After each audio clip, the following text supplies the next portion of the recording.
Ndugu waandishi wa habari, leo tuna taarifa moja muhimu sana, nayo inahusu matokeo ya mtihani wa kidato cha sita pamoja na mtihani wa ualimu uliofanyika mwezi Mei mwaka 2026. Sasa kuhusu usajili wa mitihani hii, nianze na mtihani wa kidato cha sita. Jumla ya watahiniwa 133,647 walisajiliwa kufanya mtihani wa kidato cha sita katika vituo vya mitihani 1292 nchini, wakiwemo wanawake 65,217 sawa na asilimia 49 na wanaume 68,430 sawa na asilimia 51. Kati ya waliosajiliwa, watahiniwa wa shule walikuwa 126,556 na watahiniwa kujitegemea walikuwa 7,091. Mahudhurio kwa watahiniwa wa shule walikuwa asilimia 99.02 na watahiniwa kujitegemea asilimia 91.33. Kwa mtihani wa ualimu, jumla ya watahiniwa 14,332 walisajiliwa. Kati yao 1,544 walifanya mtihani wa marudio kwa mtaala wa zamani, ambapo watahiniwa wanne walifanya mtihani wa ualimu daraja A na watahiniwa 1,540 walifanya mtihani wa stashahada ya ualimu wa sekondari. Kwa kuzingatia sera ya elimu na mafunzo ya mwaka 2014 toleo la 2023 na mtaala wa ualimu ulioboreshwa ambao umefanyika kwa mara ya kwanza mwaka huu, jumla ya wanafunzi 12,788 walisajiliwa. Kati yao watahiniwa 10,672 stashahada ya ualimu elimu msingi, watahiniwa 1,380 stashahada ya ualimu elimu ya awali na 736 stashahada ya ualimu elimu maalum. Mahudhurio katika mtihani wa ualimu yalikuwa asilimia 97.7. Niongelee kuhusu matokeo. Kuhusu matokeo kwa mtihani wa kidato cha sita, takwimu zaonesha kuwa ufaulu kwa watahiniwa wa shule ni asilimia 99.92, ambapo watahiniwa 125,056 kati ya 125,320 wenye matokeo wamefaulu kwa kupata madaraja ya kwanza, la pili, la tatu na la nne. Mwaka 25 watahiniwa 125,779 sawa na asilimia 99.95 ya watahiniwa wa shule walifaulu, na mwaka 24 watahiniwa 103,252 sawa na asilimia 99.92 walifaulu. Kwa upande wa watahiniwa kujitegemea, idadi ya waliofaulu ni 6,112 sawa na asilimia 94.5. Kuhusu ubora wa ufaulu, jumla ya watahiniwa 124,603 sawa na asilimia 99.56 wamepata division 1, 2 na 3. Mwaka 25 waliopata division 1, 2 na 3 walikuwa 125,375 sawa na asilimia 99.62. Mwaka 24 walikuwa 102,719 sawa na asilimia 99.4, na mwaka 23 walikuwa 95,442 sawa na asilimia 99.3. Hivyo ubora wa ufaulu kwa mtihani wa kidato cha sita umeendelea kuwa zaidi ya asilimia 99 kwa miaka minne mfululizo.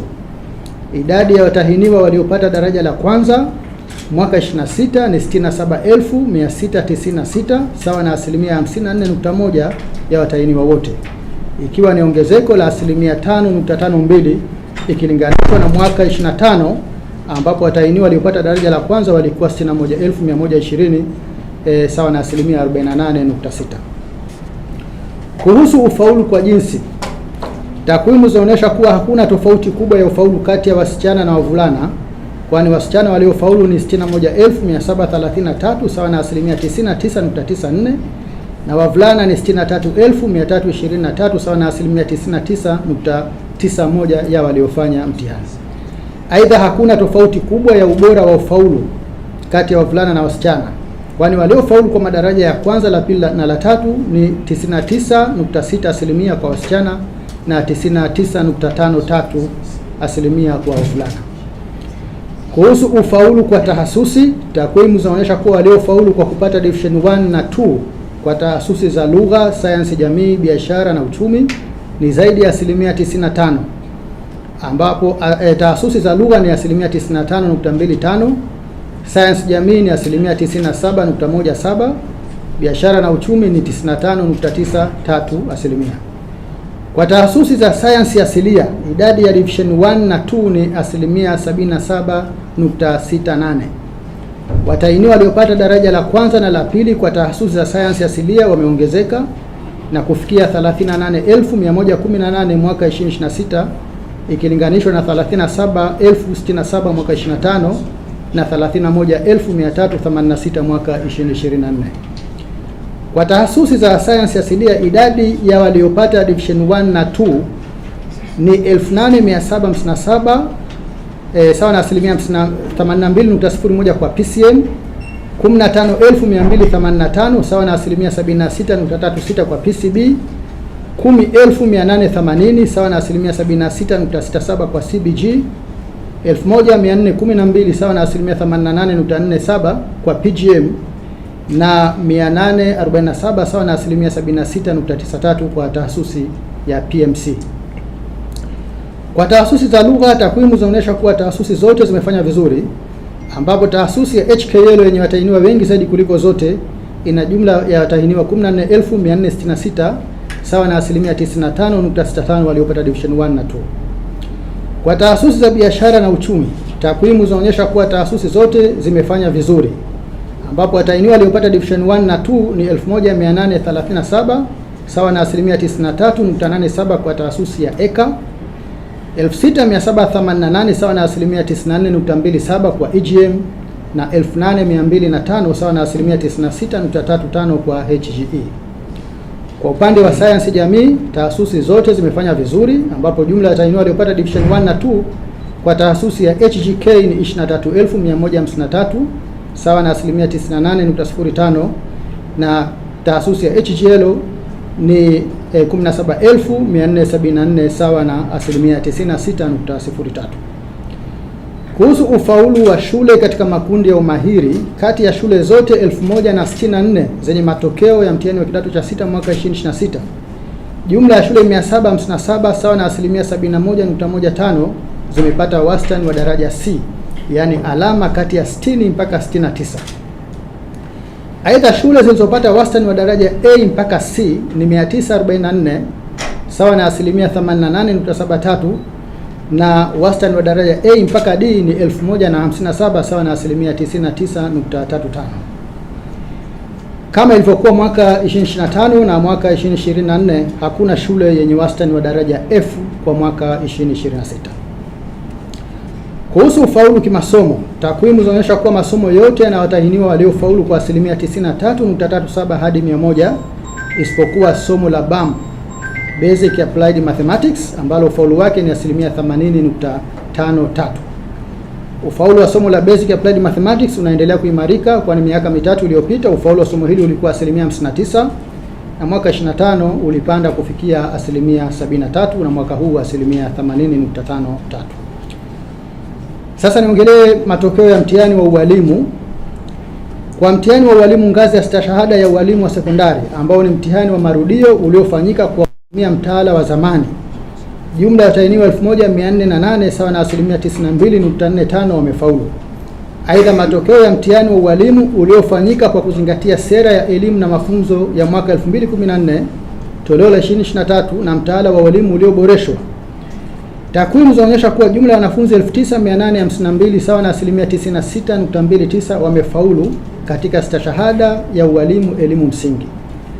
Wanafunzi 1,291 sawa na 95.91 wamefaulu katika stashahada ya ualimu elimu ya awali, na wanafunzi 680 sawa na 93.02 wamefaulu katika stashahada ya ualimu elimu maalum.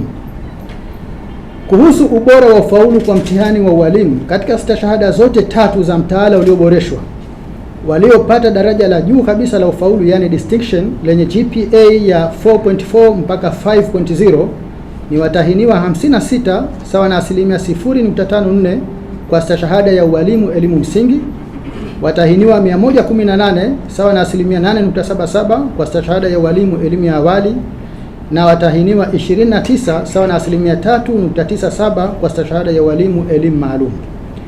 Aidha, watahiniwa waliopata daraja la credit lenye GPA ya 3.5 mpaka 4.3 ni 2616 sawa na 25.31 kwa stashahada ya walimu elimu msingi, 402 sawa na asilimia 29.87 kwa stashahada ya ualimu elimu ya awali, na 389 sawa na asilimia 53.21 kwa stashahada ya ualimu elimu maalum.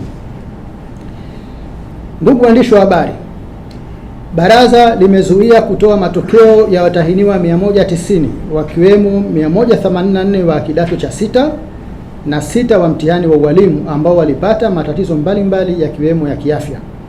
Watahiniwa husika wamepewa fursa ya kufanya mtihani mwaka 2027 kwa mujibu wa kifungu cha 32 kifungu kidogo cha kwanza cha kanuni za mitihani. Baraza limefuta matokeo ya watahiniwa 58 wakiwemo 44 wa mtihani wa kidato cha 6 na 14 wa mtihani wa ualimu ambao walibainika kufanya udanganyifu. Matokeo hayo yamefutwa kwa mujibu wa kifungu cha 5 kifungu kidogo cha pili IJ cha sheria ya baraza la mitihani sura namba 107 kikisomwa pamoja na kifungu cha 30 kifungu kidogo cha pili B cha kanuni za mitihani za mwaka 2016.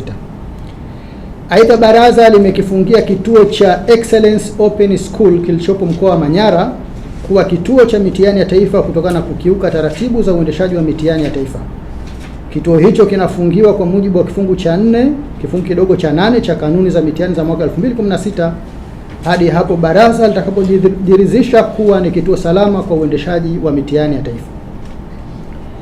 Baraza linapenda kuchukua fursa hii kuzipongeza kamati za mitihani za mikoa na halmashauri zote nchini, wakuu wa shule, wasimamizi, wasahishaji, wazazi na wadau wote kwa kazi kubwa waliofanya.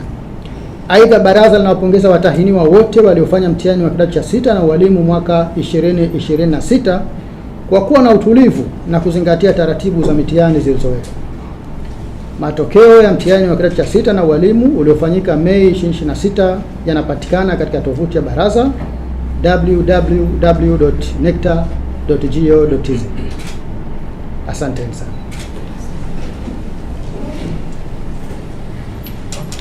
Nichukue fursa hii kumshukuru sana katibu mtendaji Profesa Said Ali-Mohamed kwa taarifa hiyo, na niwakaribishe waandishi wa habari kama kuna yote mwenye swali, taji jina lako kamili, chombo cha habari na kuuliza swali. Karibu sana.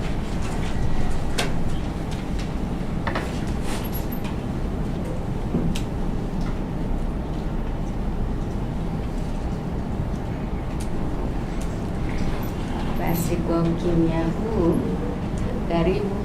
Asante. Nina swali moja naomba kuuliza. Wakati anasoma ameelezea kwamba watuhumiwa takriban 58 wamekutwa na makosa ya udanganyifu na mitihani yao imefutwa. Labda ni hatua zipi zimechukuliwa, labda na pia ulikuwa udanganyifu wa? Hatua ya kwanza ni kufuta matokeo kwa mujibu wa vifungu vya sheria na kanuni ambavyo nimevitaja. Lakini tunaendelea kutoa elimu. Serikali inawekeza, wazazi wanawekeza, wadau wanawekeza, na msingi wa maendeleo ni elimu. Hatupendi tuone mwanafunzi amespendi miaka miwili katika mafunzo kisha anaishia kufanya udanganyifu. Kwa baraza litaendelea kuwa na udhibiti mkali katika kuchukua hatua na kudhibiti usalama wa mitihani ya taifa. Aidha, kuhusu aina gani ya udanganyifu, wapo walioshiriki kwa kuingia na notisi kinyume na utaratibu, lakini wapo waliosaidiana ndani ya chumba cha mtihani, na wapo waliokamatwa na simu wakitumia ChatGPT kutafuta majibu kwenye mtandao. Kwa nitoe wito tu kwa wadau wote kuendelea kutoa elimu, kwa sababu swala la udanganyifu halikubaliki katika mtihani. Asante. Nashukuru sana, na tumefikia mwisho wa session yetu. Niwashukuru wote na niwakaribishe sana baraza la mitihani.